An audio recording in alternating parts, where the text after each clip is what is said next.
Hello everybody, I'm Alec Martinez with Home and Rehab, and today we're going to talk about some stretches you can do to affect plantar fasciitis.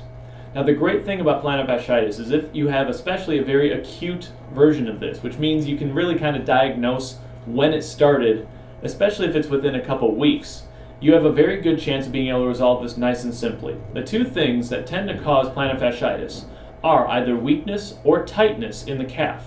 That calf transmits all its force to the Achilles tendon, which attaches to your plantar fascia, and that extra tension is usually what causes a lot of the pain in our foot.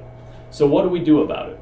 Well, that extra tension of course needs to be alleviated, so stretching is a nice easy way to go. Because there are two muscles inside our calf, we want to make sure we're stretching them both.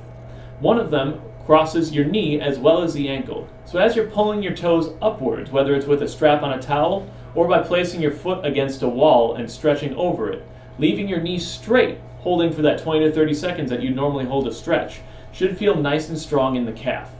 You will find that as you bend your knee, you can often pull the toes up a little bit higher, and you feel as if the stretch sometimes migrates a little bit more inferior, away from the top of the knee and down towards the ankle.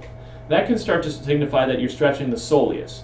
That's the other muscle in that calf complex, and that can make sure that we're stretching both things that are placing tension on the Achilles tendon, because both of these muscles begin to meet up right at that point. Another main thing that we want to focus on at this point is making sure that that muscle has enough endurance to go through whatever activity seems to be flaring it up. Now, activity doesn't necessarily mean that we're going for long runs or we're walking a whole lot, but activity can just mean that whatever your daily life is taxing that muscle a little bit beyond what's normal. What is considered normal for that muscle strength is to be able to lift your heels off the ground up onto your toes on one side up to 20 to 30 times without fatiguing too quickly. What that means is if you have your hands against a wall and you bend one knee so that your foot's not on the ground, the other foot should be able to lift the heel up off the ground 20 to 30 times without you feeling like you're losing height or you feel your symptoms start to onset. If you're noticing that doesn't describe you, that might mean that we need to get a little bit more strength into that complex.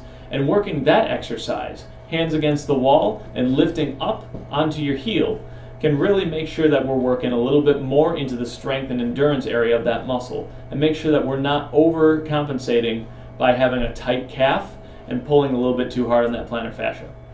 If you have any further questions about this, or if your symptoms don't quite match up with this and you're wondering what else you can do, let us know. We're always here and we're happy to work with you. Have a great day, guys.